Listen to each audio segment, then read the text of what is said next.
PNR Networks is a member of Patreon. Show your love for our shows by joining our ongoing fundraising campaign and get some fantastic perks in return. Check it out and become a Patreon sponsor. You can sign up at patreon.com, patreon.com/PNR Networks. And thanks for your support.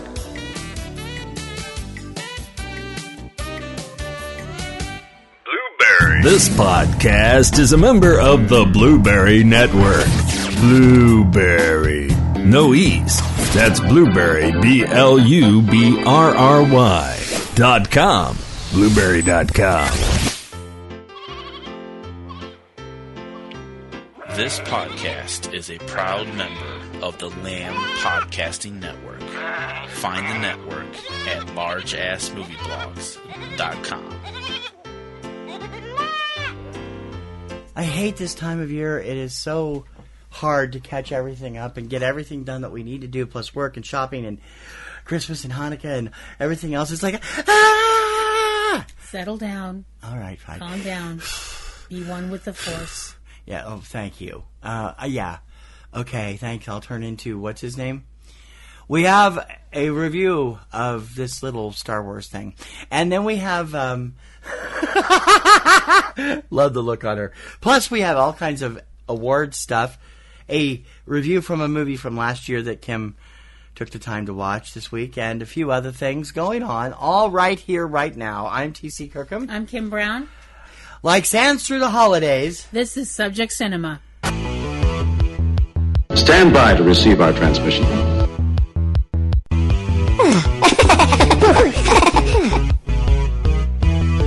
This town needs an enema.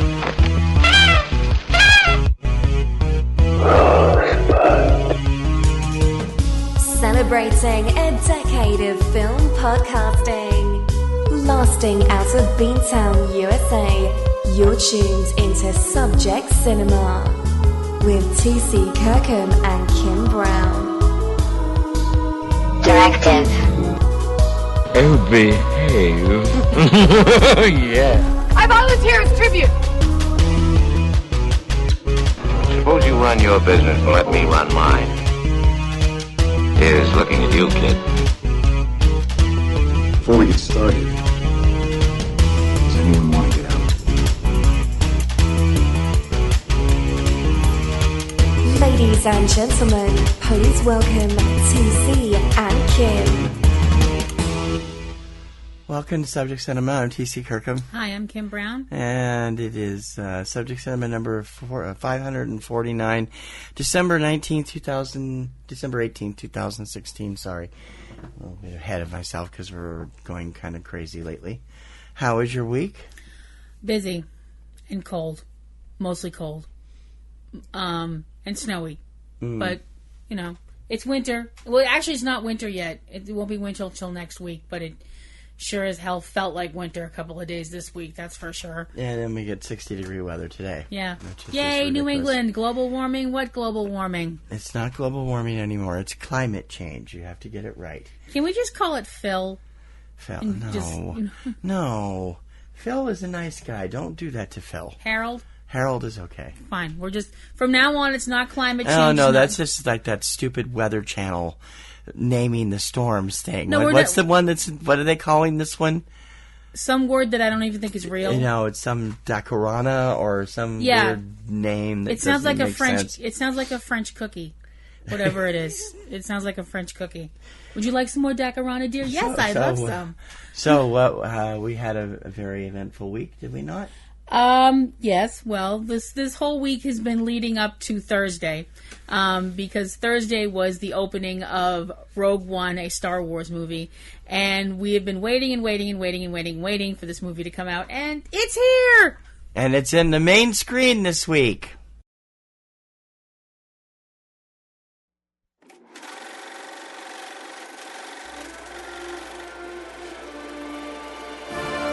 Tonight's movie contains sights and sounds so impressive, you'll wonder why we didn't charge you admission. Candy and popcorn are available from our snack bar. As a courtesy to all in attendance today, please refrain from smoking or talking during our feature presentation. Ladies and gentlemen, please take your seats. The movie is about to begin. The Main Screen.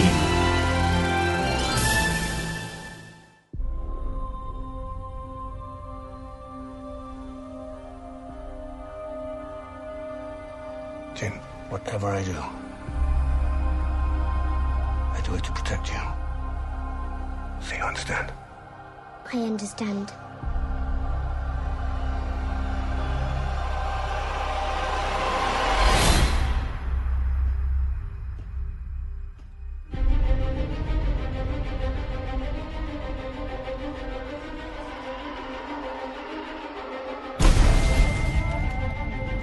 You want to get out of here?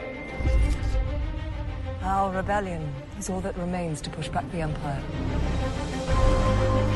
We think you might be able to help us. When was the last time you were in contact with your father? What is this?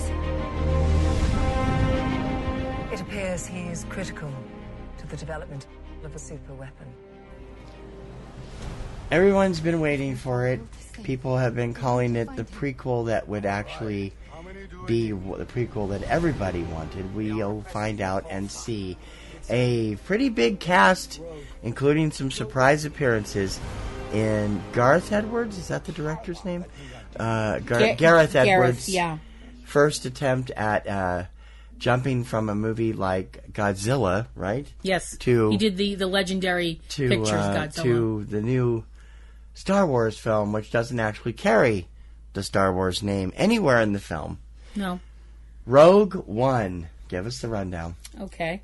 The story begins on a very barren planet where Orson Krennic, who is the director of the Advanced Weapons Research System for the Imperial Military, has tracked down a scientist named Galen Erso and his family.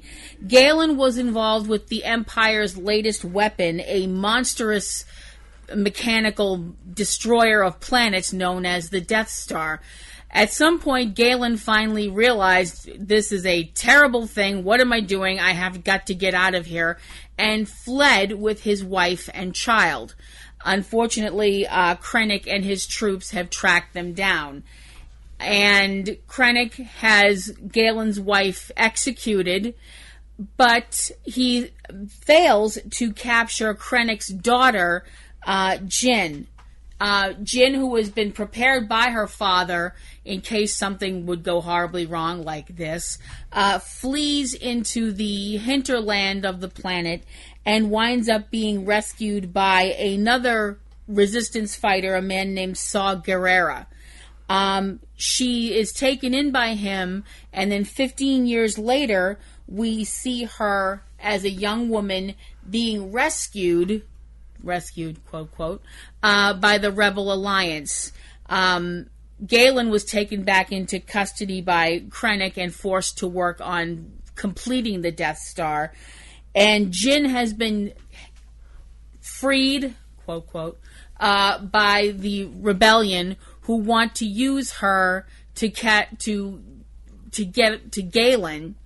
Unfortunately, she doesn't realize that the rebel officer that has been attached to her, Cassian Andor, has his own agenda that he's been assigned by the Alliance powers that be.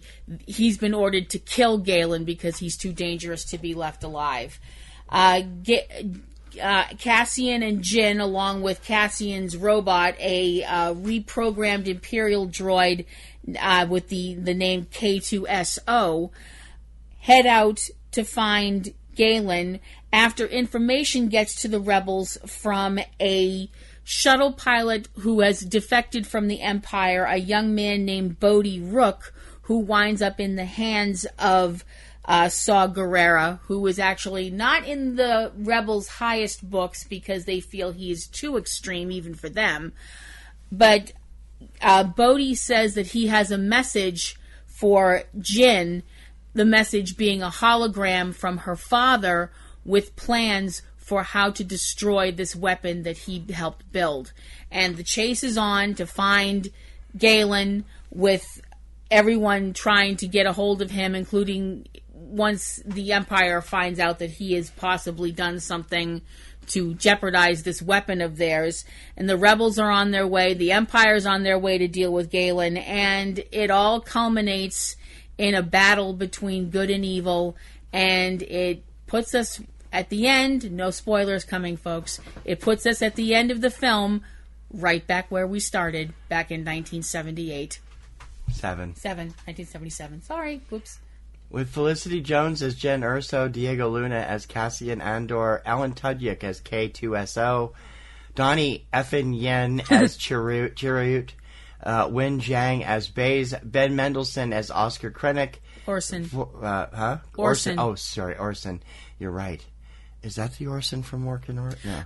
I was like, they named him after the pig from U.S. Acres? Forrest Whitaker as Saw Gerrera, Riz Ahmed as Bodhi Rook, Mads Mikkelsen as Galen Erso, Jimmy Smits back as Bail Organa from the earlier prequels, Alistair Petrie as General Draven, Genevieve O'Reilly as Mon Mothra, and a couple of appearances by some familiar faces and the voice of CNN, James Earl Jones. Yes. So what did you think? Well, to be perfectly honest, I went into this film, I was excited. I mean, I was like, this is going to rock, this is going to rock. However, I can be a realist sometimes. Not often, but it does happen. I knew this wasn't going to have a happy ending. It has a hella happy ending. To a certain extent. It has a happy ending, kind of. It doesn't have the happiest of endings for everybody, but it's a great movie. I mean, just damn. It's character driven.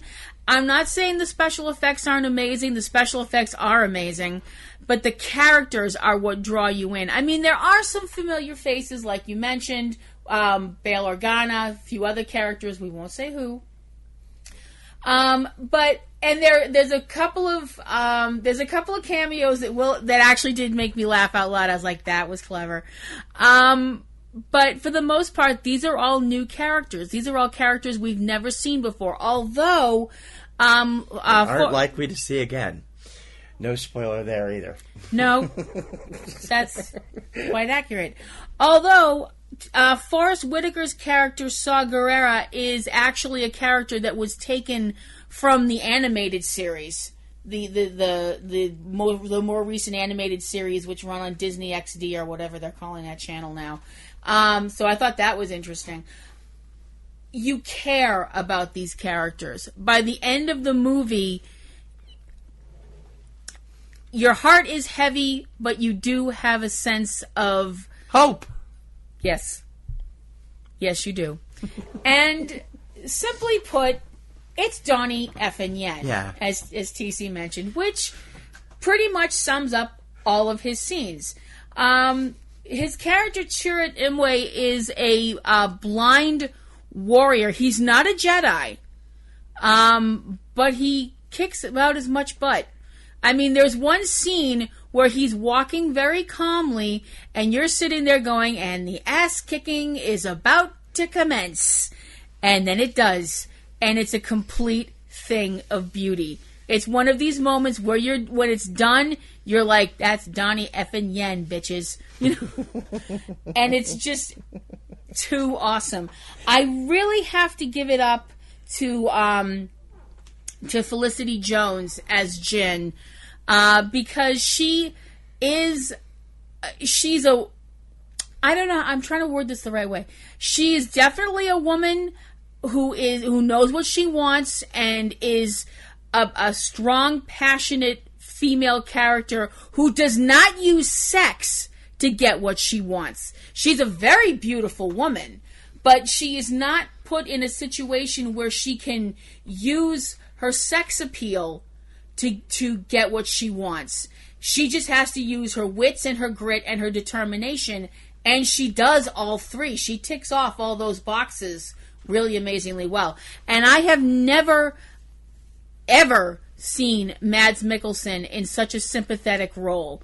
He just... because you don't watch his Norwegian stuff. No, I know. I mean, I know he's done comedies and stuff like that, and I'm sorry, I'm like, nope, can't picture that. But he's so sympathetic in this part, and is so... The whole scene, I mean, it's a hologram, but it was him, you know, saying the lines to Jin and how much he loved her, and there wasn't a day that go by that he didn't think of her, and all this stuff. That was so beautiful. It's not a perfect film. There are some flaws. One of the... Wow, we have that on tape now. Yeah, I'll have to remember that. No, I said that night. You did. Yeah. I didn't think you'd admit it on tape, though. No, well, you know. That's something. I mean, one of the flaws that... I won't say what one of the flaws is, because I want you to see the movie and see if you think it was a flaw the way I think it was a flaw. One of the other flaws that I will bring up, though, there were wait. How can you not bring it up and have them see and think if it was a flaw if they don't know what they're looking for? Well, I'd like for people to write to us and say, I enjoyed the movie too, but this bothered me, and I want to see if this bothered me I don't matches... know what it is either, so we'll have to talk about it. Matches this bothered me. Okay. But the one thing that did bother me that I will bring up, there were way too many really high shots in this movie. And that usually doesn't bother me. But for some reason in this movie, I was like, okay, could we please not That's have... because if you've not noticed, the buildings in the Star Wars universe are 60 times taller than they should be. Well, yeah. For what they are. I mean, it was that way in all the prequels, too. It's like, okay, forget it. No, sorry. And maybe it's also because we'd seen it in 3D. And it was just like, okay, this is entirely too high. Please stop these shots. Imagine what that would have been like in the 4D theater. Oof. No. Not unless I would have lost my dinner. I was going to say, unless everybody wants to throw up, you know. I came close anyway. Okay, what did you think?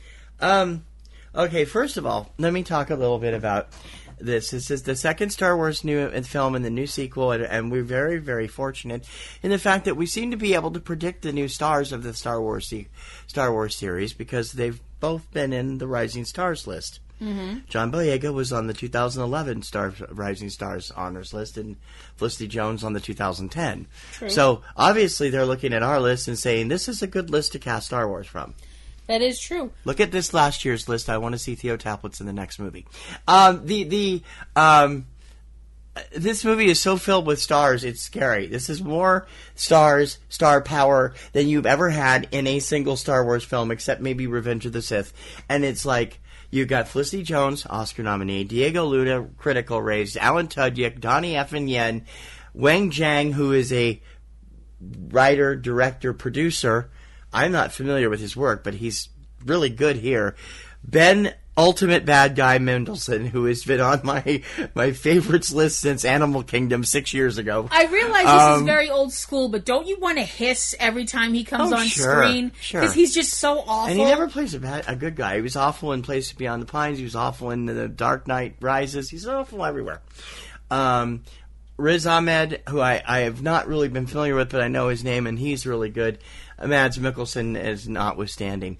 But I have to bring up what I'm going to start calling the Congress effect. That's actually a really good comparison. For those of you who have not seen the 2014 film The Congress, you need to see it because it's amazing. Robin Wright plays a version of herself who ends up selling her soul to the movie industry by selling the rights to digitize her every part of her body, face, mind, everything, so that they can continue to make movies with her while she retires. Yeah. This is getting to be really scary because there are 2 instances of this kind of stuff in this film that are just freaky. I mean, really freaky. And they're both done using what I will call the Winklevi effect. If you saw The Social Network, you know what I mean. There was another actor besides Armie Hammer, but you saw only Armie Hammer's face. So it's going to be... it's uncanny, and when you first see it, you will freak out. It's something else. That having been said and talking about the rating of the cast, go ahead, ask me. What did you think of the movie? Best Star Wars film ever. Okay. This is the kind of Star Wars film that you can start with. This is a great start movie. You start with this, go into the 4, 5, and 6, and you don't even need to see the first 3 films. Really. You get the backstory from the other movies anyway. Yeah. You're actually right. I mean, if you want to be a completist, you could see everything in order. Which means you will have to suffer through Jar Jar Binks. We're sorry. And Attack of the Clones, which you're also sorry for, which is just ultimately bad. But there's it can't be that bad. It's got Christopher Lee in it. How bad can it be? It's got Christopher Lee. There's not as much Jar Jar in it, but it's still worse than Phantom Menace. I didn't like Attack of the Clones at all. I have discovered a lot of actors that I really like. I'm not familiar, like I said, I wasn't familiar with Wang Zhang. I love him here. Riz Ahmed is great. The chemistry between Donnie Yen and Wen Zhang is great. The characters in Chirrut and Baza, his kind of protector and bodyguard guy. Great chemistry between all the characters, but the movie is Alan Tudyk picks it up and walks away on his stilts. Because he's on the stilts and did the motion capture work for the character. And it's Alan Tudyk, and he does everything well, and it's like, I can't think of any performance I've ever known him to be in that I didn't absolutely adore. And now he's funny and exciting, and this character is, like, if you remember the Golden Girls, this character is this movie's Sophia. Just shoots off its mouth whatever it wants to say. Yeah. No matter what. And if you think about it, that means now he's part of two science fiction genre juggernauts. Yeah. This and Firefly. Firefly's not a juggernaut, though. Okay. It's a cult following, but it's not a juggernaut. Yeah. He's part of a mainstream science fiction classic and a cult science fiction classic. Didn't he do something for Star Trek, one of the Star Trek films too, a voice or something? I don't know. I don't know. Oh, and he's done a whole bunch of other stuff in the last couple of years, including voices for like 5 or 6 different cartoons that are up for Oscar consideration.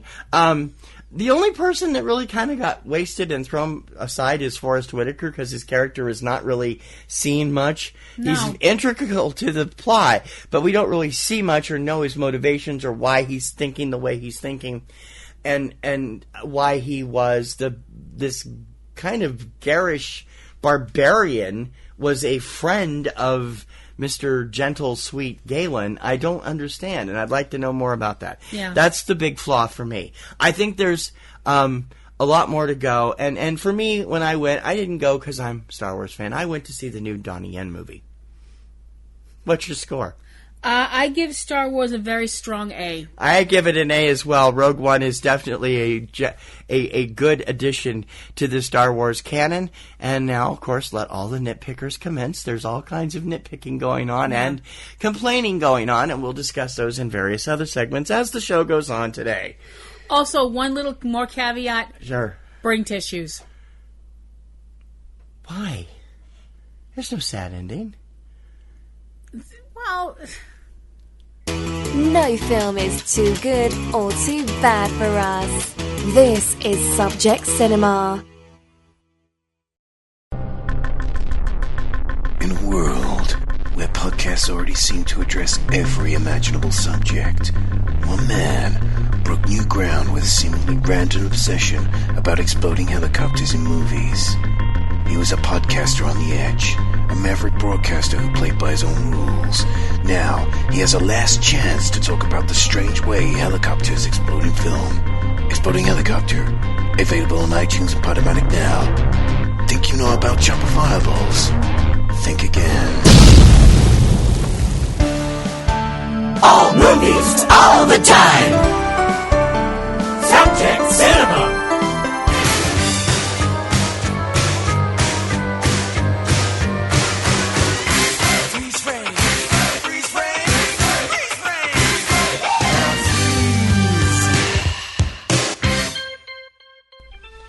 Okay, you want to explain this theory to me, please? Okay, well, the whole thing with a great movie that has a built-in following and stuff like that. Avatar, Hunger Games. Yeah.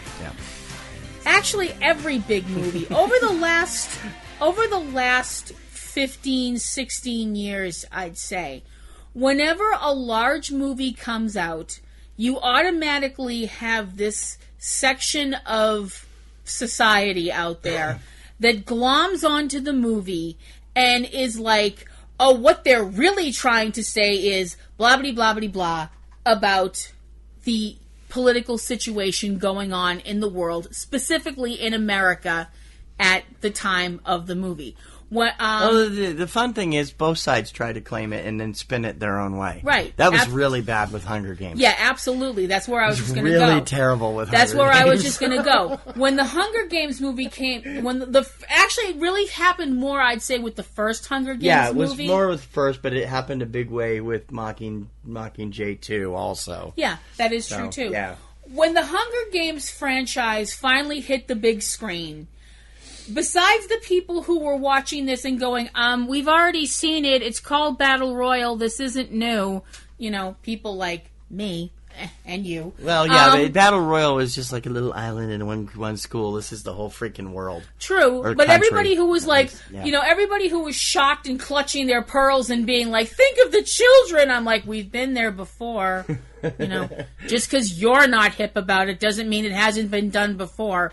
But anyway, the whole thing that happened when the Hunger Games movie came out was the fact that you had people on both sides of the political ideologue. Is that the word that I want? Yep. Yay! That you had people on both sides of that being like, oh, if the conservatives win, this is what's going to happen to the world. And the conservatives are like, if the liberals win, this is what's going to happen to the world. And both of them pointing to President Snow. Yeah. And blah-bitty, blah-bitty, blah-bitty, blah-bitty, blah. I'm surprised we haven't heard a lot of the Hunger Games analogies right now, because everybody's thinking Trump is a demigod. All the anti-Trump people and all the pro-Trump people think it's the other way around. It's so confusing. I'm so glad we've decided not to be terribly political anymore. No, it's, Had to make that decision. But it always, strangely enough, it didn't seem to happen very much with the Star Trek franchise, oddly enough.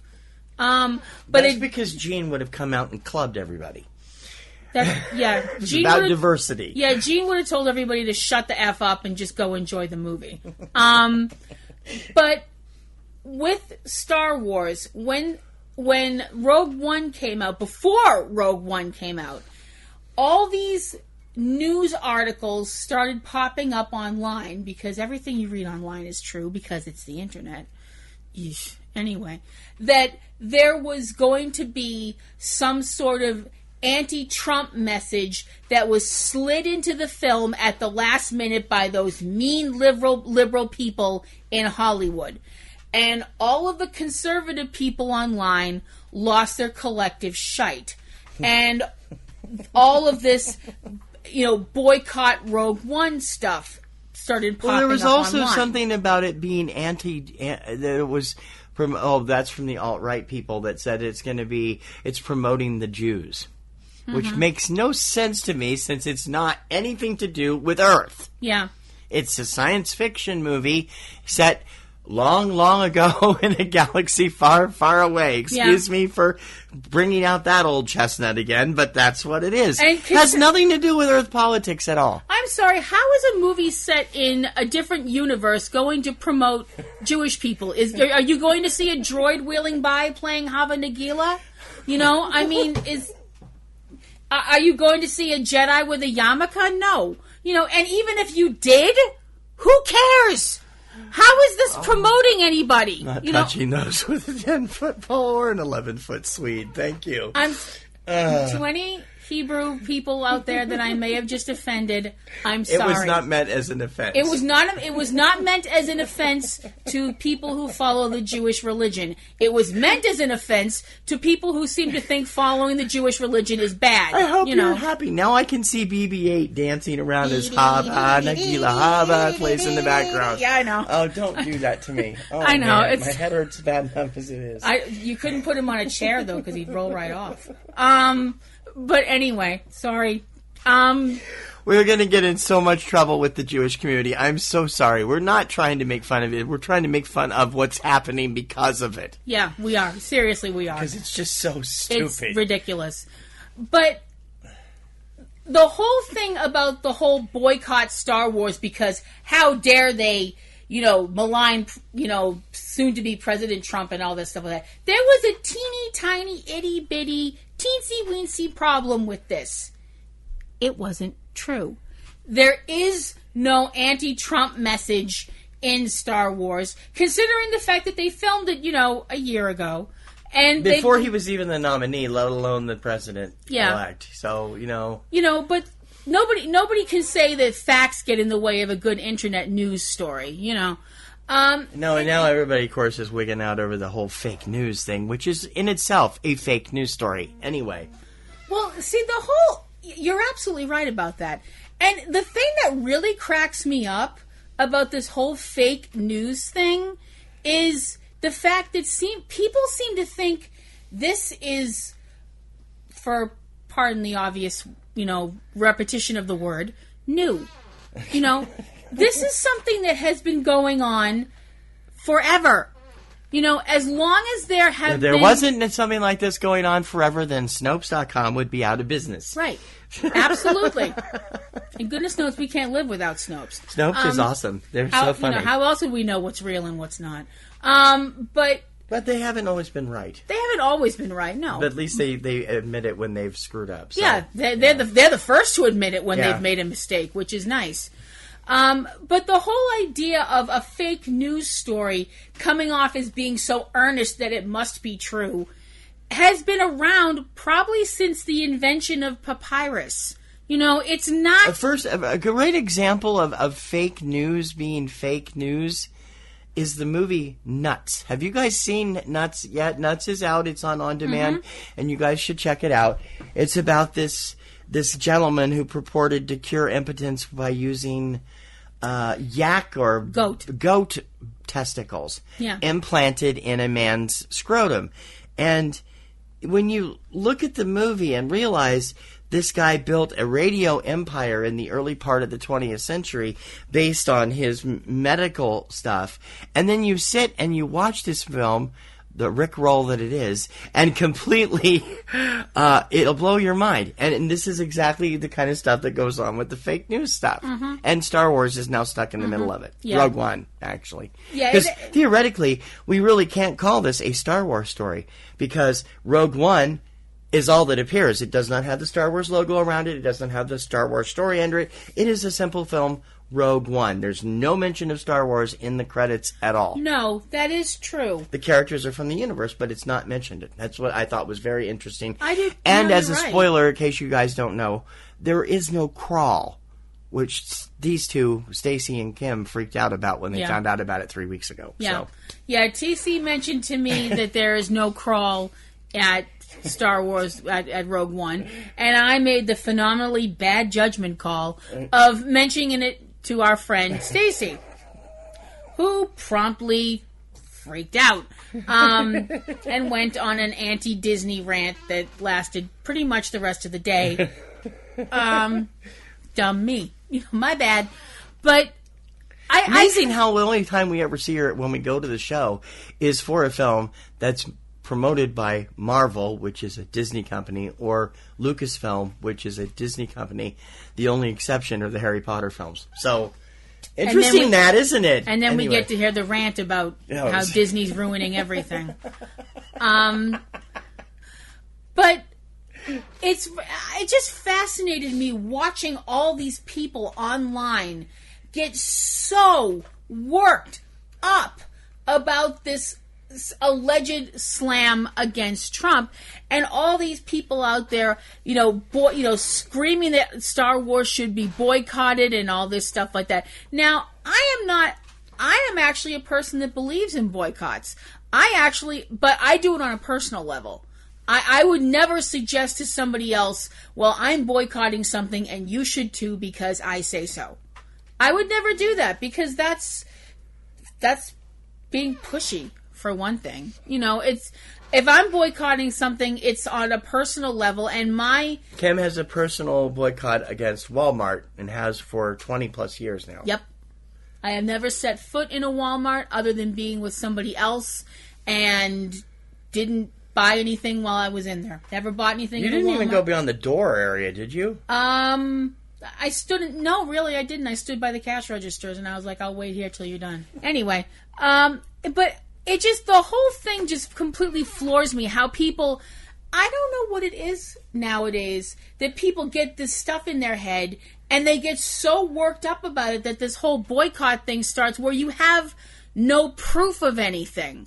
It's like it's like nobody was showing a scene where, like, all the people that were saying, oh, you have to do this because we have to boycott the film because of there's going to be an anti-Trump sentiment or scene or whatever. And you'd say, well, what is it? Well, we don't know, but we know it's there. Mm-hmm. Excuse me? That's how most film... That's really how most film sites operate these days. Places, I mean, not to slam any particular site, I'm not going to name any particular site, playlist, but they do speculative news. They don't have actually... They have all these stories every day about movies, but none of them actually have confirmation, proof, anything. They're speculating by the writer. Right. They have no actual clue. Right. That goes on. I try not to do that, and except for when I'm upfront about it when I do. Mm-hmm. So it's like, okay. I mean, if one of these sites, if any of these sites had said, well, we have footage, and this is what it is. We have a piece of the script, and this is what it says. And even that isn't necessarily reliable if it's at the bottom of the little story where it says, you should also see... Because those are called clickbait stories, yeah. and they're absolutely worthless 90% of the time. And that's where a lot of this stuff shows up. But they didn't even have that. It was just if you tried to be... Facebook stuff, mostly. If you tried to be like, well, what is the scene? What's in it? What did they say? Well, we don't know, but we know it's there. So you should boycott it just because we say so. Mm-hmm. Of course. Whatever you say, I'm going to follow you around like sheep. Yeah. I'm sorry, if you told me to jump off a cliff, would I do it? Because, it's ridiculous. I mean, it's completely insane. Had to try and get away with the third one. Anyway. Go ahead. No, it's fine. Okay. What we're basically saying is stop politicizing everything. Yeah, it's like... Just enjoy the damn movie. Yeah, it's like, go to the movies. It's like, go to the movie, enjoy the movie, talk about the movie, talk about what happened in the movie. Not what you think happened. Not what you think the director's trying to say. And this is like the 80th time we've had to bring this up in the last 2 or 3 years. So please...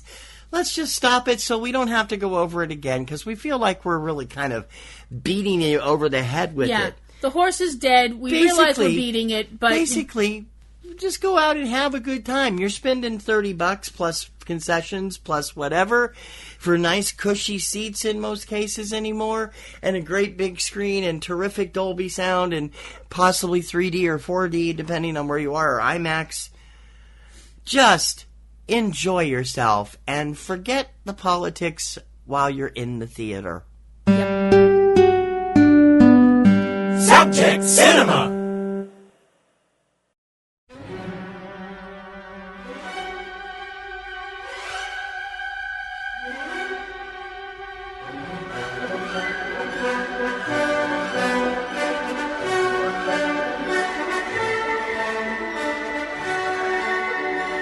SOAPBOX SOUNDOFF.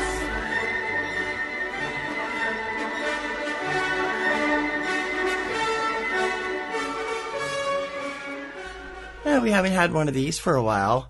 Kim gets to get on her soapbox for the very good reason, and of course it is tied into, what else? Rogue One. Have at it, honey. Okay, and let him have it. Now, you guys know that I try to be even-tempered most of the time. Accent on the word try. I can't help it. I'm Irish. I'm part warrior. It's in my blood. The only problem is I'm also part Canadian, and we're like programmed to be polite. So unless hock's involved. Tell that to Xavier Dolan. Unless there's hockey involved, in which case look out. But anyway, but there are certain things that will tend to make me fly into a white hot rage, and one of them is the fact that apparently some people haven't figured out that we are in year of our Lord 2016. And it's no longer the Dark Ages. And that women can pretty much do anything men can do. Women can... Go ahead. Women can be politicians. Women can be doctors. women can be lawyers, and women can help save the effing galaxy. Now, think back to that. Go back in time to Schoolhouse Rock. You remember Suffering with Suffrage? Yes. Which is about the women's right to vote. And one of the lines is, see you later, alligator, and don't forget my mashed potatoes. Because the men walk out to vote and the women are stuck at home. Mm-hmm. That's basically where these people seem to be stuck. Yes. A fellow who is an internet comedian, who is, he's a comedian and author, Aaron Giles. He goes by the handle Technically Ron on Twitter. And he has taken some internet comments that have been put up by people who are really upset that the idea that the lead character in Rogue One, a Star Wars story, is a woman. And for that matter, The Force Awakens. Yes. Also, yeah. Yes. He has taken the comments that were on the Daily Mail and on YouTube and put them in the Star Wars font around the, done with the Star Wars font, putting up what people have said about, actually, screw people, these are guys. These are guys. Well, you don't know that for sure. I hope they're guys. 99% sure, yes. I hope they're guys, because any woman who would write stuff like this should turn in her woman card. You mean like men should do when they admit that they giggle. Okay, go ahead. Anyway. I'm talking to you, Roman Reigns. Anyway, go ahead. This is what has been put up about Star Wars, about Rogue One, a Star Wars story. Quote, feminist propaganda, liberal PC nonsense in space. It will be full of gays next. It took me weeks to get over The Force Awakens, and it's just unrealistic to have women in space. But wait, there's more. No. Are any of these signed by Twitter people? No, he doesn't. He doesn't put up the names of the people who wrote this stuff. Well, then how do we know it's real? Well, probably. Let's say it's unverified, but likely. Let's do it that way.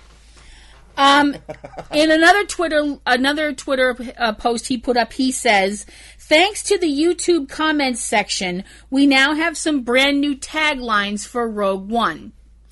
Quote, women ruin everything.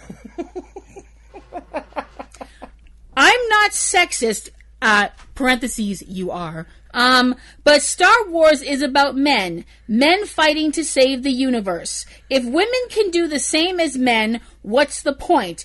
I won't be seeing this. If you need me, I'll be watching anime. Translation, this is some guy that likes watching tentacle rape porn. I love this one. Quote, women should be in the kitchen, not saving the galaxy. Know your place. That's the one that I thought of the Suffering Till Suffrage quote from. And finally, this little gem. Another female lead, ridiculous. Women can't survive in space. That's just science. End quote. Science? Science! First of all, I'm actually amazed the person that wrote this didn't spell science with a K. Or something to that effect. I'm amazed they didn't misspell science. Anyway. Science with a K is like movietickets.com with a Q. Will you please stop doing that? Ow. My head hurts bad enough as it is. So very angry. You wouldn't like her when she's angry. She gets big and green. Like Godzilla rising out of Tokyo Bay angry. Like Goku going Super Saiyan angry. You know the saying, she's beautiful when she's angry? Right now, I am effing gorgeous. This kind of bullshit.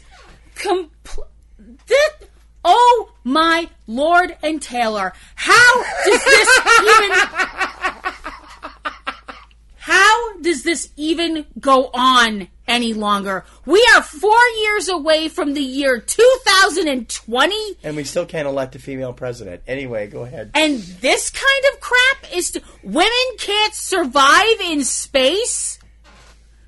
2 words, dickweed. Sally Ride. And Mae Jemison and... and Kristen McAuliffe, God rest her soul. She didn't make it to space, honey. Well... In all fairness, she did not make it to space, but she was fine. But she would have. She would have, yes, if Challenger hadn't blown up. Women can't survive in space. Women carry another life form in their body for 9 months and pass something the size of a watermelon through something the size of a lemon. Women can't survive. Excuse me? Men get a cold and they're lying in bed like they've got flesh-eating virus. Most men. My man doesn't, thankfully. But what the actual hell? You know, I'm sorry. Are you that intimidated by the idea of a strong, capable woman that you have to spew this bile? I mean, your dicks can't be that small, can they? Can I get away with that, or I guess okay. You already did. Okay. I mean, what happened? Did mommy not hug you enough? You know, did mommy hug you too much? Did she put you in the closet when you were bad? Did she make you wear a dress? I mean, what is your actual major malfunction, man? I mean, Jesus, Mary, and St. Joseph, how do people like this function? It just completely blows my mind that people like this are that stupid, are that ignorant, and have access to a computer. Don't forget sexist, darling. You know, I mean, I thought stuff was bad enough when you had people flipping the hell out that John Boyega was a lead in The Force Awakens, and, you know, you had these people, you had these racist... Horror going, but he's black. They don't have black people in Star Wars. Yeah, you had all these racist cockroaches coming out from under their sinks, you know, spewing all this hate about John. I hate to tell you this, but hey, Landau Calrissian was black too, people. Anyway. It just... If you don't have something constructive to say, shut the fork up. If you are that intimidated by a strong, capable woman, seek help. Get counseling. Talk to a priest or a rabbi or, you know, some holy person. I don't care if you talk to someone who worships Cthulhu. Just talk to somebody. Because you're messed up. You know, you are extremely messed up. She's Kim Brown, and she approved this message. I need a hug. Real movies for real people. Subject Cinema. His movies. Way to go, Charlie. I think it rips through your clothes when it takes you over. More human than human is our motto. He tasks me, and I shall have him. Her movies. The hills are alive. You're so jealous you can hardly breathe. The rum! Yes, the rum is gone. Why is the rum gone? Suddenly my life doesn't seem such a waste. Fuzzy Fur Movies. The Cavebabble Podcast. We babble about the movies you love. And probably a few that you love to hate. Find out more at cavebabble.com. Also available on iTunes, Stitcher, and by Smoke Signal. C-A-V-E. Babble. Cavebabble.com. Movies for him, her, and you. If you're looking for great films, well, that's okay. You'll like us anyway. Subject Cinema. This is always an honor. This is one of those things that I love talking about every year. The National Film Registry has announced its 25 titles that are being preserved for their vaults. The National Film Registry is designed to promote and preserve films that are culturally significantly aesthetically important. And I mean, there's sometimes you might question them. They have to be at least 10 years old to be nominated. And some of this year's are just awesome. And I'm glad to see them make the list.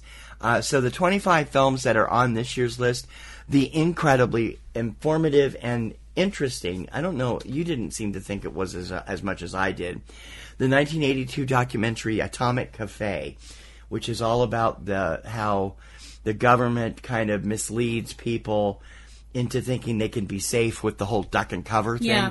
It was basically saying that you can get up and walk away from a nuclear holocaust with a really bad sunburn. No narration at all. It was all newsreel footage, and it's an incredible film. If you've never seen it, you should.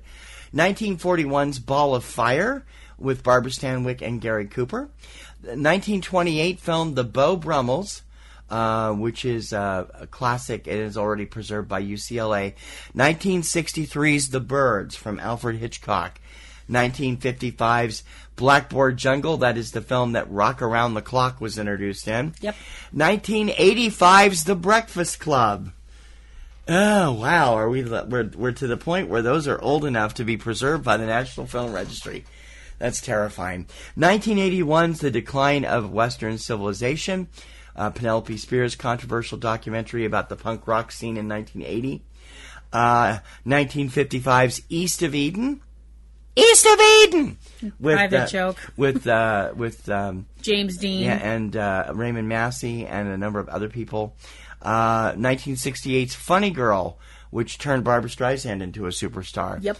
1903's Life of an American Fireman, just a silent film about a fireman.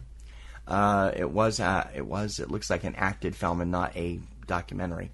It became controversial because a re-edited version was eventually issued, and it was thought to be the original, and it wasn't. Mm-hmm. 1994's The Lion King. I'm not so sure about that. I am. It shouldn't be there. Well, yeah, they should acknowledge that it was ripped off from Kimba the White Lion. 1937's version of Lost Horizon. This is the one that my mother loved when she was growing up. Which has to be this light years better. This is not the Ross Hunter version from 1973. I was going to say, which has to be light years better than the one that we saw, because that movie I like Lost Horizon for a bad film. And the music is actually pretty good. What? Do you want me to start singing The World is Certain? No! Okay. 1912's The Musketeers of Pig Alley. It is considered the world's first gangster film and is a 17-minute early work by D.W. Griffith. 1990's Paris is Burning, another documentary. 1967's Point Blank. This is a Lee Marvin crime drama. 1987's The Princess Bride. Yay! I don't think you're using that word correctly. With, of course, Robin Wright, Cary Elwes, Wallace Shawn, Billy Crystal, Andre the Giant, Carol Kane. Great stuff all the way through. Mandy Patinkin. 1969's Putney Swope. Now, we have never seen this film. It's not for lack of trying. When it played at the Brattle a few years ago, one of us was so hella sick that we'd been out of work for 2 or 3 days. Yeah. And we couldn't get there. This is, if you've never seen the trailer for Putney Swope, it'll throw you off completely. It is a satirical look about how Black Power and Madison Avenue combined in the late 60s. And Robert Downey Sr. was the writer, producer, director of it. And it is considered a cult classic, and one of these days we will finally get a chance to see it. Mm-hmm. 1998's Rushmore, oh, hold me back, with Jason Schwartzman and Bill Murray. 1924 to 1928 series of films with Solomon Sir Jones. He was a Baptist minister and businessman who also had a career as an accomplished amateur filmmaker, and he made films about a variety of things, and all of those have been included in this year's registry. Steamboat Bill Jr. from 1928, which is a classic Buster Keaton short. 1982's Suzanne, a 30-minute documentary profiling Suzanne Browning. She's a young black woman who's facing a legacy of physical abuse and the role it played into her descent into substance abuse. 1991's Thelma and Louise. I think everybody knows what that is. The original 1916 version of 20,000 Leagues Under the Sea, later remade by Disney and currently in the works and planning stages for yet another remake. 1945's A Walk in the Sun, which is a World War II film. And finally, 1988's Who Framed Roger Rabbit? Yay! Starring Bob Hoskins, the voice of Charles Fleischer, the voice of Kathleen Turner, and Christopher Lloyd and Joanna Cassidy in roles that are also great, plus half of the animated characters ever created in Hollywood. Yes. And probably the first and only time we have ever seen Bugs Bunny and Mickey Mouse on screen at the same time. Yeah, they had some great stuff, and those are really some of the films I'm not familiar with, and a couple of them I don't particularly care for, but I recognize their cultural aesthetic and need to save them. But I am really excited that Atomic Cafe has been inducted, because Atomic Cafe is a great film, and if you've never seen it, you really should. And same goes for any of these films. If you haven't seen them, you should, because these are considered historically significant. And if you've never seen The Birds, say, or Roger Rabbit, or even Rushmore, you probably should, because they'll be a part of our film heritage forever. And that is this year's National Film Registry inductees. T.C. Kirkham and Kim Brown. Real movies for real people. Subject Cinema.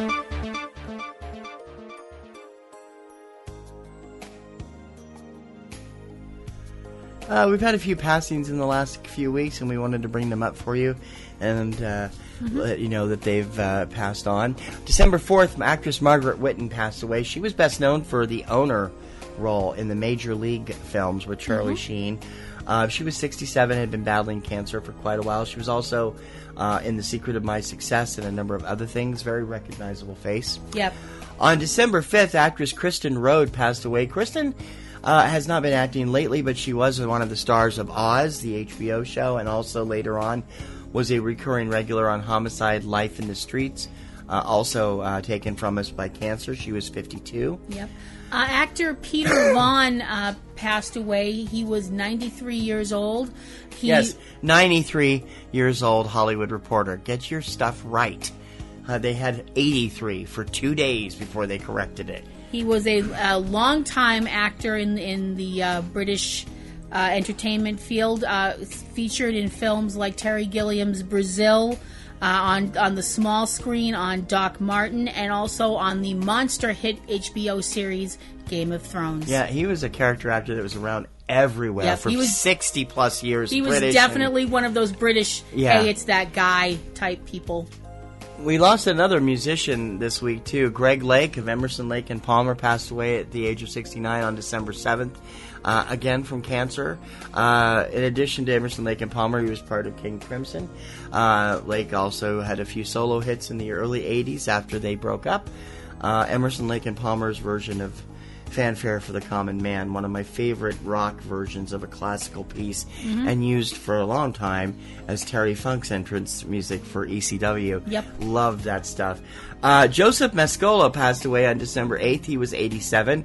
He was the big bad for about 10 years on Days of Our Lives, playing Stefano DiMarco? Stefano DiMera. The constantly getting killed and constantly coming back from the dead soap opera baddie from Days of Our Lives. He was definitely one of those people that you saw him on screen and you knew stuff was going to go south very, very quickly, but he was so good at being bad. He was later known for Bold and the Beautiful. He also appeared in Jaws 2. He passed away with complications due to Alzheimer's disease on December 8th. December 12th, singer and songwriter Jim Lowe passed away. Now, our generations don't really remember him, but back in the mid-50s, he had a #1 smash song called The Green Door, and it hit #1 on the pop chart and on the AC chart. Lowe was best known as a songwriter, writing for many, many artists in both Los Angeles and Nashville over the years. He was 93. On December 13th, the entire entertainment world was stunned by the sudden death of actor and musician Alan Thicke. Alan was 69 years old and one of the most recognizable faces over the past 30 years. 40 in Canada. He was known for his Canadian television shows. First made a breakthrough here in America in the mid-70s, writing music, most notably the theme songs from a number of game shows, as well as the Facts of Life, Different Strokes, and a number of other popular shows of the 70s. Later became known as one of the TV's top dads on the long-running ABC sitcom Growing Pains, and since then he's done talk shows. He was first introduced to America in a big way in his talk show Thicke of the Night in the early 80s, which didn't last only a year. Also, other acting roles. More recently has hosted a couple of game shows for Game Show Network, has played himself in a reality show. Yep. And it was so sudden and everybody was just shocked. He was 69. Also this month we say goodbye to Bernard Fox. Bernard was 89 years old. He passed away. And in all fairness, I thought he'd already passed away. Me too. Bernard Fox is the man that we used to hear Samantha Stevens going, "Calling Dr. Bombay." Yep. And also as Colonel Crittenden in a recurring role on Hogan's Heroes. Yes.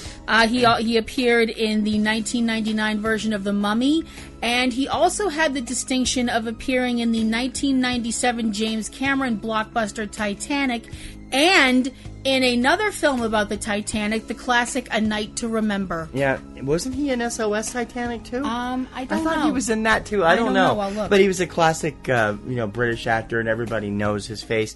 And finally, sportscaster and all-around great guy, from what I understand, Craig Sager lost his battle with leukemia on December 15th. He was 65. Craig was best known for his work on TNT, where he was a regular sideline commentator for the NBA, and known for his outrageous Colin Baker-esque, doctor-esque outfits. He wore some stuff that Liberace would have said, "Wow, that's gaudy." Seriously, it looked like the stuff Colin Baker used to wear as the doctor on Doctor Who. That all-pink ensemble was...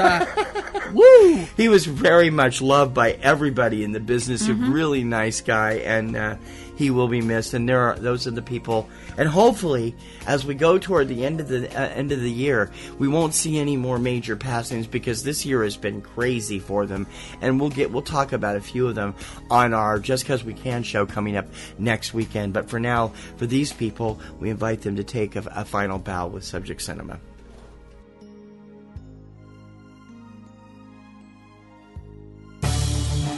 This is the place to be. You're listening to Subject Cinema with T.C. Kirkham and Kim Brown.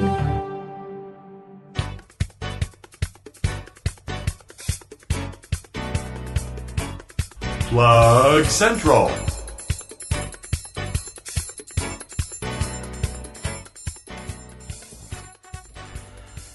Just going to have a shorter Plug Central this week. We just want to remind you of our schedule for the next couple of weeks. I got to be honest, some things happened this week. As I said, our laptop, it's fairly good shape, and suddenly the drive collapsed on it, so it's shot. So I may not be as quick to getting stuff up as I usually am when it comes to the award stuff, but I'm doing my best, and I'll get it up for you eventually. But you definitely want to stick with eCinema1.com. This week we'll have more awards news as it happens. We'll have the more film festival news as it comes out. We've already posted Sundance and Slamdance. I've still got to get Berlin and Palm Springs up, Santa Barbara and Victoria yet to announce, and Big Sky also. There's also going to be all kinds of daily stuff up there. I was last week trying to do a daily awards trailer, so you could see the trailers for some of the films that are up for favorites at the Oscars this year. And then the laptop died, and I don't have time to do it in the morning usually when I do it. So I'm going to try and get back into that this week and get a few more up before the end of the year. I was doing it through Christmas. Now we'll do it through New Year's, and we'll just get the rest of those, because I got the links and everything all ready to go. I just got to write stuff up. Now, our year-end schedule looks like this. This coming Saturday, Christmas Eve, Subject Cinema number 550. Oh my God. 550? That's crazy. Are you serious? The Just 'Cause We Can Awards 2017. We'll have a whole bunch of crazy awards from all the films we've seen in the last year. We'll talk about some of the major losses we've lost this year. People like Prince and Alan Thicke and David Bowie and all these incredible people we've lost in 2017. And we'll have some more reviews for you. We will have everything we can catch up on this week will be on Saturday. Then the following Wednesday, that is December 28th, Subject Cinema's Top 10 Countdown, or Top 10 Reveal Show, will be up in the evening in place of Front Row 5 and 10. It will be our top Baker's Dozen and Dynamite Dozen announcements for 2017. These are the best films of the year as far as I'm concerned and as far as Kim is concerned. And we'd love to hear your lists as well. And if you can send them in to us at Subject Cinema at PNRNetworks.com, send us a list of your top 10 films of the year, and we would be happy to read it on the air, either on the Just 'Cause We Can award show or on our first show in January. So please let us know what you're watching and loving in 2016. We would love to share it with all the listeners, so please do that. Coming up on New Year's Eve, Saturday, January 31st, December 31st, January 1st, that kind of, we time it that way. Yep. The unbelievably 12th annual Poppies and Rosies Awards. Wow. We've been doing this for 12 freaking years, people. Yeah. The first awards were only on the website, but everything else has been on the show. And it's been crazy. And there's a lot of interesting movies that we should be seeing that we're still trying to get in. Hopefully we'll get them in this week and be able to include them. But if not, hell, it's the studio's fault. They couldn't get them to us like they do every other critics by the end of November. So, hey, no salt on my wound here.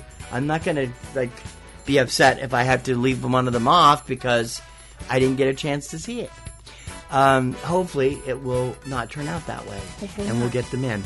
And that'll be our big awards: Best Picture, Best Documentary, Best Animated Film, Best Actor and Actress, Best Supporting Actor and Actress. The word actress will be in great use, not female actor, which doesn't even make sense because actor is masculine. I know. Hello? I know. I know. Anyway, all that's coming up. And then in January, Subject Cinema will be back on January 7th, January 8th, with our first show of the year, our 2017 preview. We'll talk about the movies scheduled for the year and all that stuff. And coming up at the end of January, January 29th, the 11th annual Festival of Film Festivals, Sundance, Slamdance, Palm Springs, Santa Barbara, Victoria, and Berlinale, and Big Sky documentary, and all their films and all of our picks therein. Mm-hmm. And we hope that you will join us for all of the festivities. And don't forget, please, now it's become more important than ever with the laptop collapsing. Now we're in serious straits. We are asking you to please, as a listener, if you enjoy listening to this show, please support us on Patreon. Patreon.com/PNRNetworks. Our perks and our stuff go from $2 to $100. And right now, in addition to getting a new mixing board and a new computer, now we need a new laptop. So it's going to be, it's like, oh my God, everything has to go wrong right at Christmas time. All this, plus all the medical stuff and everything else. And to top it all off, we were in an accident this week, too. Yes, we were. We'll talk more about that probably at the end of the show, but I'm still sore from it. And Kim lucked out. She didn't hurt herself too bad. I got a major case of whiplash. So it's like, okay, fun.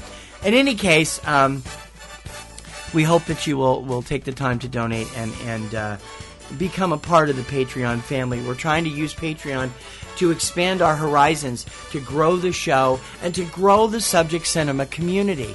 If you become a part of the Patreon community, then that whole group you'll be interacting with are other donors and other people supporting the show.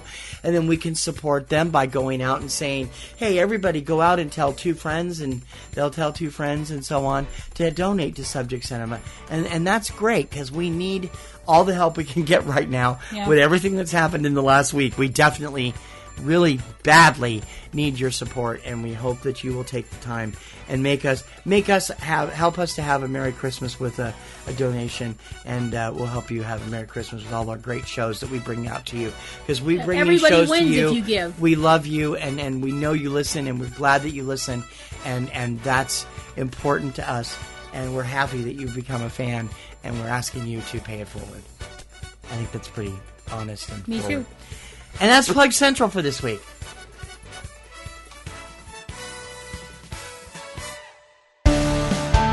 All movies, all the time. Subject Cinema.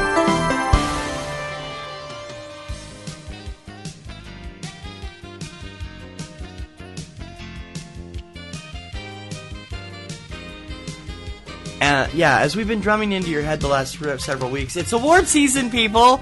And Red Carpet Monitor is there. We're actually having more of it on the website at eCinema One, although we had an incident and our laptop fried this week, so I'm not able to keep it up right when they're happening like I usually do, but I will get it up every day or every other day and get all the stuff up, and I still have some to load, but there's a lot of great stuff. Also on ecinema1.com, we do not load the nominees from the individual film groups. I just think it takes up too much room. We wait until the final winners are announced, so you won't see the nominees if they do a nominees and then later winners, you'll get the full winners list when they happen.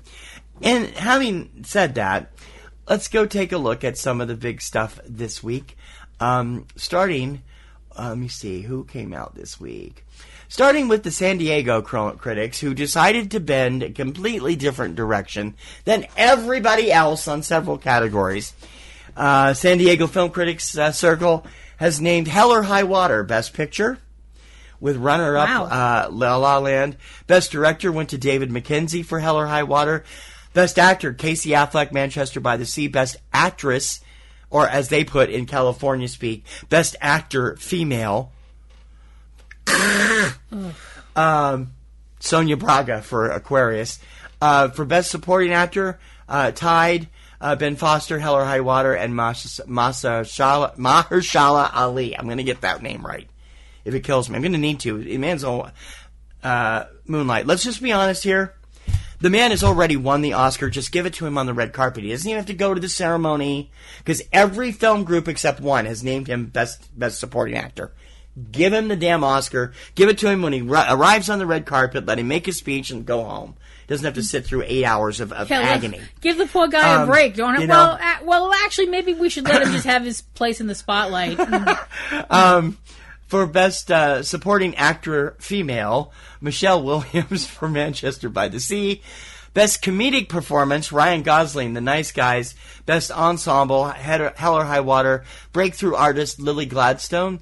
Best Original Screenplay, Taylor Sheridan for Hell or High Water. Adapted Screenplay, Whit Stillman for Love and Friendship. Best Documentary, Wiener. Best Animated Film, Kubo and the Two Strings. Best Foreign Language Film, Mountains Made Apart. Best Editing, Blue Murray for Sully. There's a name that hasn't popped up anywhere else. Best Cinematography, Giles Nugent for Hell or High Water.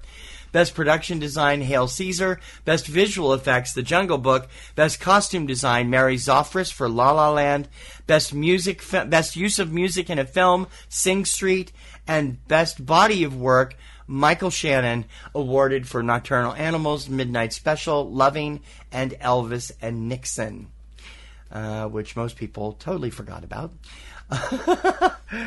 Over in Las Vegas, I thought whatever happened in Vegas stayed in Vegas. Yeah, I thought so too. Best Picture went to La La Land. Best Actor, Casey Affleck. Best Actress, Natalie Portman for Jackie.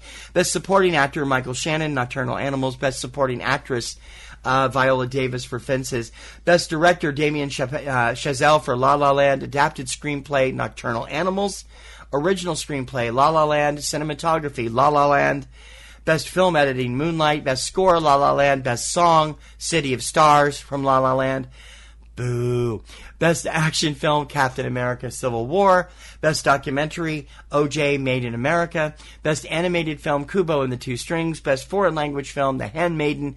Best Costumes, The Witch. Best Art Direction, La La Land. Best Visual Effects, The Jungle Book. Best Comedy, The Nice Guys. Best Horror or Sci-Fi, The Witch. Best Family Film, Hunt for the Wilder People. Best Ensemble, Hidden Figures. Breakout Filmmaker, Barry Jenkins for Moonlight.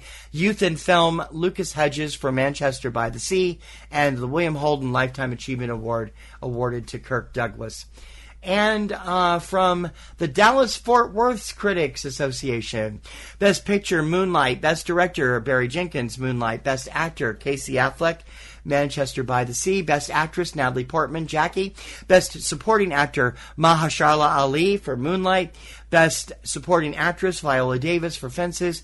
Best Foreign Language Film, The Handmaiden. Best Documentary, Tower. Best Animated Film, Zootopia. Best Screenplay, Kenneth Lonergan, Manchester by the Sea. Best Cinematography, Linus Sandgren for La La Land. Best Musical Score, Justin Hurwitz for La La Land. And the Russell Smith Award for Best Low Budget or Cutting Edge Independent Film, Moonlight. So those are 3 of the critics groups. There were 2 biggies that came out this week too. There's other critics groups, and I'll have them up on eastanimal1.com in the next couple of days. But let me see what we can find here, and I can't find them here. Of course, they're not going to pull up here. So, I love it when that happens because I can't see them. Let me just click real quick over to another site as talk amongst yourselves for a minute. We vamp for a moment. I'm really excited that Kubo's getting some love because it looked like for a while it wasn't going to get any love from anybody. Kubo is actually I did an odds thing, and I'll go into that in a minute. But Kubo is actually leading the odds about 2-1 over Zootopia right now. So. I don't know what that says. Hopefully it says a good thing. And I'm really having trouble finding these. Where are they? Give me a second. I'm going to have to pull up. Seeing Hell or High Water get some love is interesting as well, considering the fact that came and went in the theaters pretty quickly. Well, no, it was around for a month or two, and it was it did well with the critics always. The other 2 things we got to touch on are the big nominations for the 2 biggies. Coming out in the next few days, and the Golden Globe nominations, first of all, were announced last Monday. Golden Globes they're kind of sneered at sometimes, but they really shouldn't be. Presented by the Hollywood Foreign Press Association. The nominees for the Golden Globe Awards in the film category, they also give television awards. We're not going to go over those. For Best Drama, Hacksaw Ridge, Hell or High Water, Lion, Manchester by the Sea, and Moonlight. For Best Comedy or Musical, 20th Century Women, Deadpool, La La Land, Florence Foster Jenkins, and Sing Street. For Best Actor Film Drama, Casey Affleck, Manchester by the Sea, Joel Edgerton, Loving, Andrew Garfield, Hacksaw Ridge, Viggo Mortensen, Captain Fantastic, and Denzel Washington, Fences. For Best Actress Drama, Amy Adams for Arrival, Jessica Chastain for Miss Sloane, Isabelle Huppert for Elle, which really shocked people when it was not on the Oscar shortlist for foreign film. Ruth Negga for Loving, and Natalie Portman for Jackie. For Best Comedy or Musical Actor, the nominees are Colin Farrell for The Lobster, Ryan Gosling for La La Land, Hugh Grant for Florence Foster Jenkins, Jonah Hill for War Dogs, and Ryan Reynolds for Deadpool. For Comedy Female Lead, the nominees are Annette Bening, 20th Century Women, Lily Collins, Rules Don't Apply, Hallie Steinfeld, The Edge of 17, Emma Stone, La La Land, Meryl Streep, Florence Foster Jenkins, and that's not even supposed to be there. I didn't even realize I missed that when I posted it. Whoops. For Best Supporting Actor in a Film, they combined the categories for the supporting areas. The nominees are Mahershala Ali for Moonlight, Jeff Bridges, Hell or High Water, Simon Helberg for Florence Foster Jenkins, Dev Patel for Lion, and Aaron Taylor Johnson for Nocturnal Animals. For Outstanding Supporting Performance Actress, the nominees are Viola Davis, Fences, Naomi Harris, Moonlight, Nicole Kidman, Lion, Octavia Spencer, Hidden Figures, and Michelle Williams, Manchester by the Sea. For Best Director, the nominees are Damien Chazelle, La La Land, Tom Ford, Nocturnal Animals, Mel Gibson, Hacksaw Ridge, Barry Jenkins, Moonlight, and Kenneth Lonergan for Manchester by the Sea. For Best Screenplay, which they don't divide here like the Oscars and several other awards do, the nominees are Damien Chazelle for La La Land, Tom Ford for Nocturnal Animals, Barry Jenkins for Moonlight, Kenneth Lonergan for Manchester by the Sea, and Taylor Sheridan for Hell or High Water. The nominees for Best Animated Film, Kubo and the Two Strings, Moana, My Life is a Zucchini, Sing, and Zootopia. For Best Foreign Language Film, the nominees are Divines, El, Neruda, The Salesman, and Tony Erdmann. And the Best Film Score nominee, Moonlight, La La Land, Arrival, Lion, and Hidden Figures. For Best Song, this is a crock, Can't Stop the Feeling from Trolls, City of Stars from La La Land, Faith from Sing, Gold from Gold, the new Matthew McConaughey movie, which I thought got bumped at the last minute, and How Far I'll Go from Moana. And this year's Cecil B. DeMille Award, which is a Lifetime Achievement Award from the Golden Globes, is going to La Streep this year. Lady Streep. Mm-hmm. So that'll be interesting.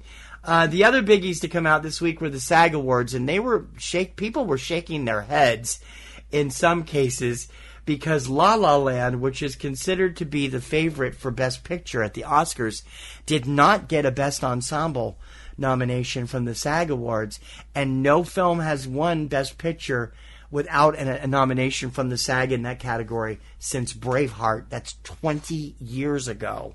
Well, maybe it's time we're due for another one. Yeah. The nominees for the Screen Actors Guild Awards for Best Outstanding Performance by a Female Actor in a Leading Role. Would you guys please pull your heads out of your asses? Actress!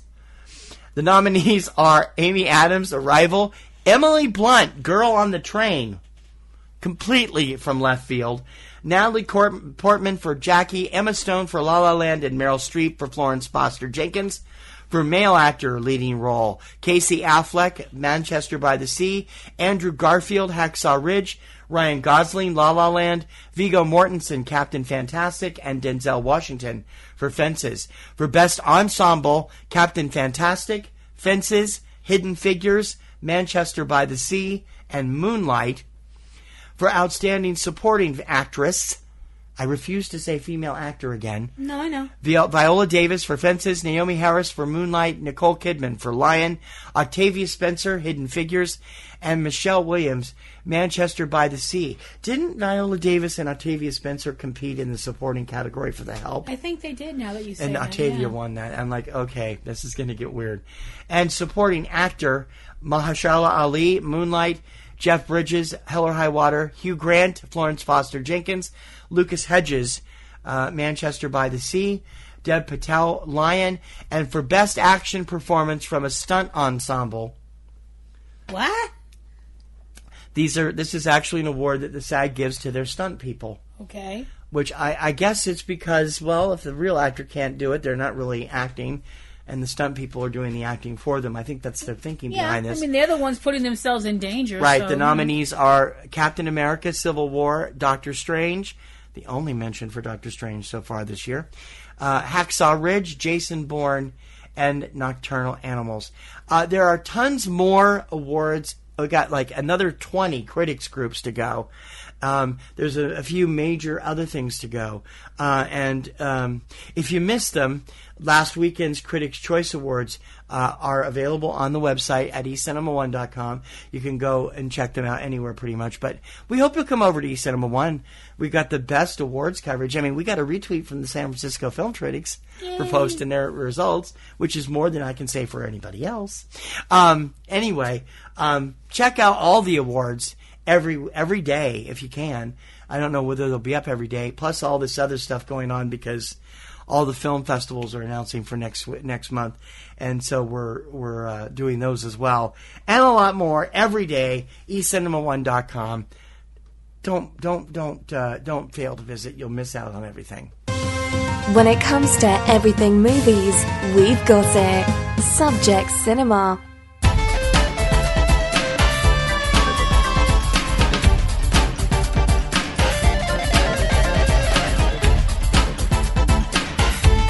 The Silver Stream.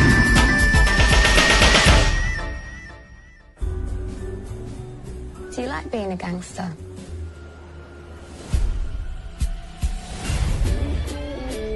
London in the 1960s. Everyone had a story about the craze. They were twins. Do you think we look alike? Reggie was a gangster prince of the East End. Ron Cray was a one-man mob. Your brother is violent, paranoid schizophrenic. What I'm trying to tell you is that he's off his rocker. Well, no. It was time for the Krays to enter gangster legend. London is going to be the Las Vegas of Europe. We need someone to front and someone to muscle. Salud, come to Philadelphia. I see a nice girl. We'll get her for you. I prefer boys. Italians. Sometimes great, but I am not. I actually meant to see this last year. We never got a chance to. It won't count for this year, but Kim still got a chance to watch it, and she's always wanted to see it. Tom Hardy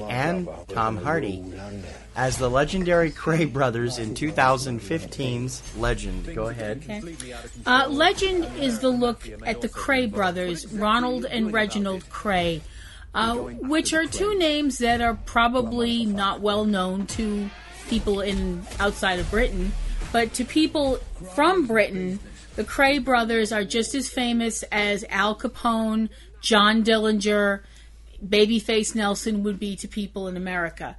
In the 1960s, Ronald and Reginald Kray were two of the most notorious gangsters in London. They grew up on the East End and worked their way up literally through the ranks of the British crime world. These were extremely, extremely dangerous people. Reggie tries to lead a straight life once he falls in love with a young woman named Frances. He decides that he's going to try and go straight because he loves Frances and he wants to do good by her, and she doesn't want to be a gangster's wife. You know, she wants to be the wife of a good man who earns a decent living.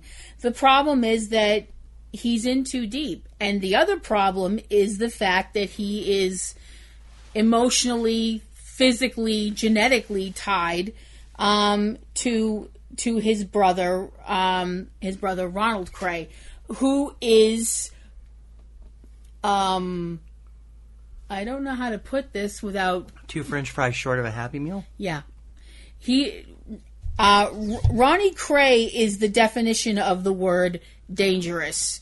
He has a hair trigger temper. He is incredibly violent and has absolutely no problem with getting his hands dirty when it comes to, the business of crime.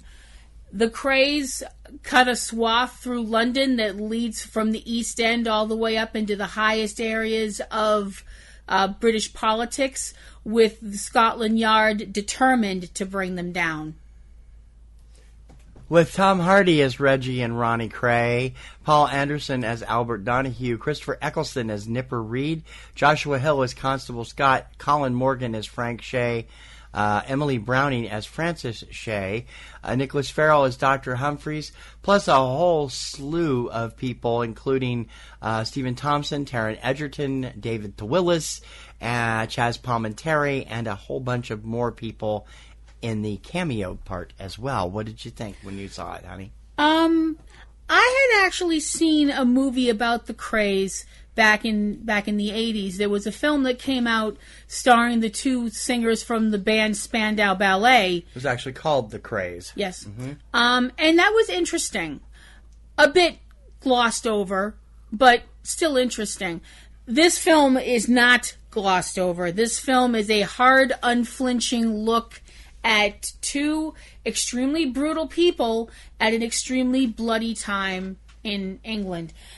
Legend is based on a book called The Profession of Violence, written by John Pearson, and these were incredibly violent times. This is not an easy film to watch if blood makes you squeamish. And the thing that really gets me about this film is the suddenness of the violence. I mean, sometimes you sit there and you're like, okay, it's coming, and there it is. You can feel it coming.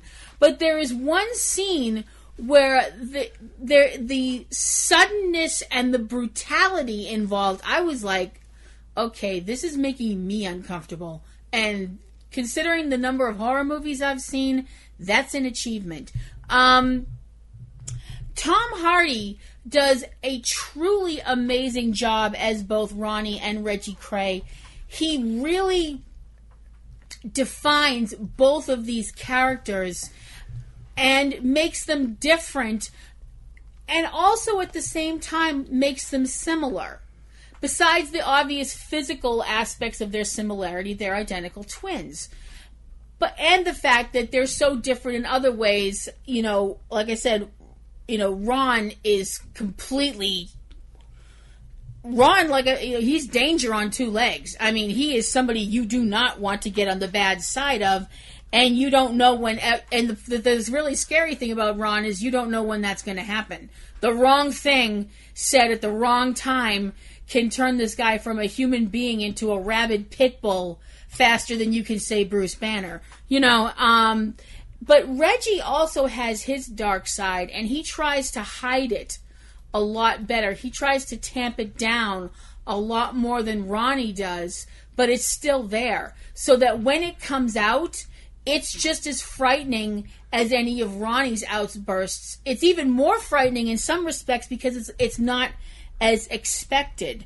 I want to bring up a few other people in the cast. Christopher Eccleston as Nipper is the Nipper Reed was a member of Scotland Yard who was I don't want to say obsessed with bringing the Krays down, but that would be accurate. I mean, this man focused all of his energies on the fact that he felt that the Krays were a cancer on London that needed to be cut out. It's not a perfect film. It does take some liberties with things that happened in the past to push the storyline along a lot more. Specifically, the idea that Ronnie was so open about his sexuality, which he actually was not in real life. It's a powerful film. It's disturbing on a lot of levels. It's very sad on several levels that look at the human side of these people. I mean, it's very easy to portray them as one-dimensional monsters, but they are human beings, and they feel and they hurt and they experience love and loss, and I think it's really interesting. I wish more people had seen it in this country. I wish it had done better. Like I said, a lot of people in this country don't know the Krays or their backstory. This film did a lot better overseas than it did here, and I think that's a shame.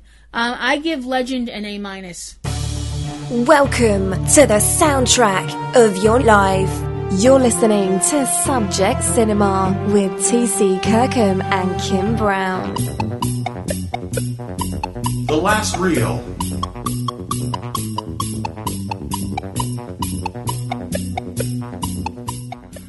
Oh, so Hogwarts has its own spider now. Yes. Okay.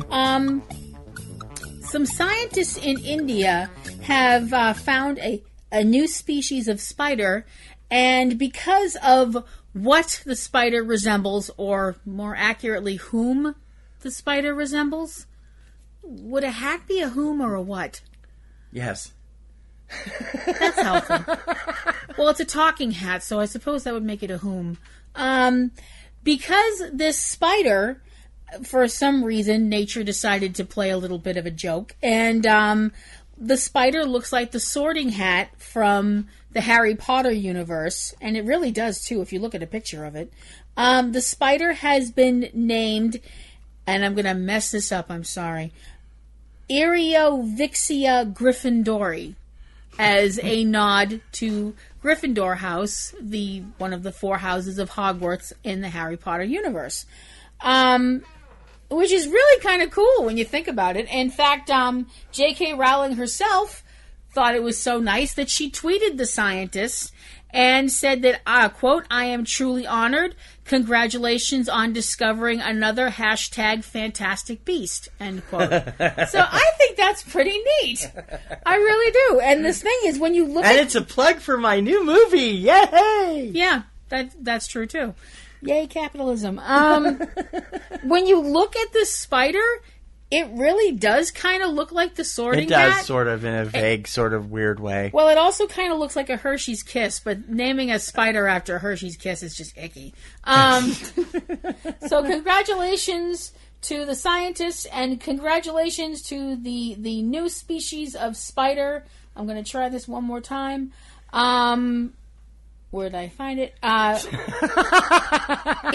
Eriovixia gryffindori. Yay. Gesundheit. Nice. And that's the last reel.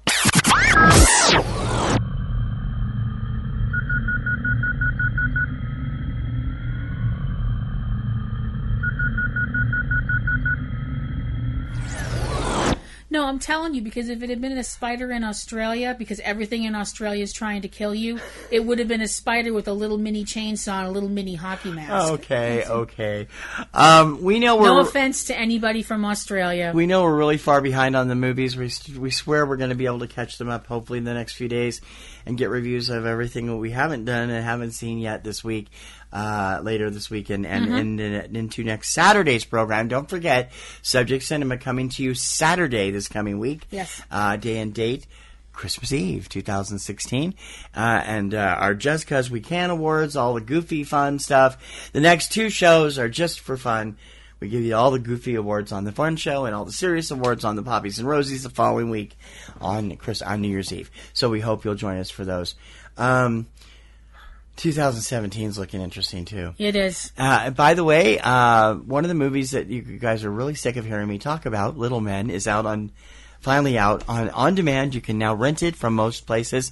So if you haven't seen it, do so. It is one of the best films of the year and definitely deserves some love from everybody. Yes. And I hope you will all check it out and discover just what greatness we are seeing from two young thespians named Theo Taplitz and Michael Barbieri. Mm-hmm. Michael, in fact, will be on screen again in March when The Dark Tower hits. Yes. He plays Matthew McConaughey's son in that. Going to be great stuff.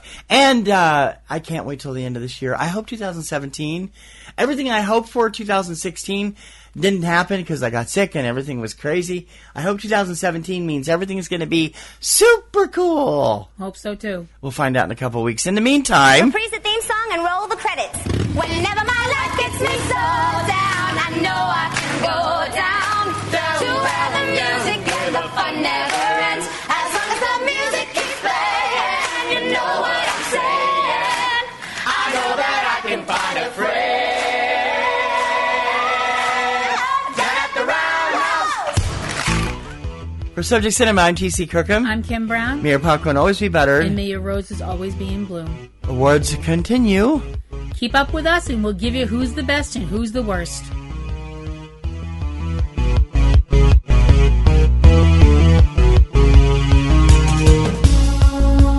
You have been listening to Subject Cinema with hosts T.C. Kirkham and Kim Brown. Subject Cinema is produced by PNRNetworks, Boston, Massachusetts, which is solely responsible for its content. Subject Cinema theme performed by Eric Lyon. Subject Cinema is recorded and produced using Sony Vegas products. Subject Cinema is copyright 2016 by PNRNetworks under a Creative Commons license. Check out a new episode of Subject Cinema every weekend. Until next time, this is Bob Taylor for Subject Cinema, and we'll see you at the movies. That's all.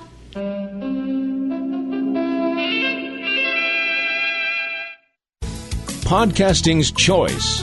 From coast to coast, continent to continent, right here 24/7. PNR.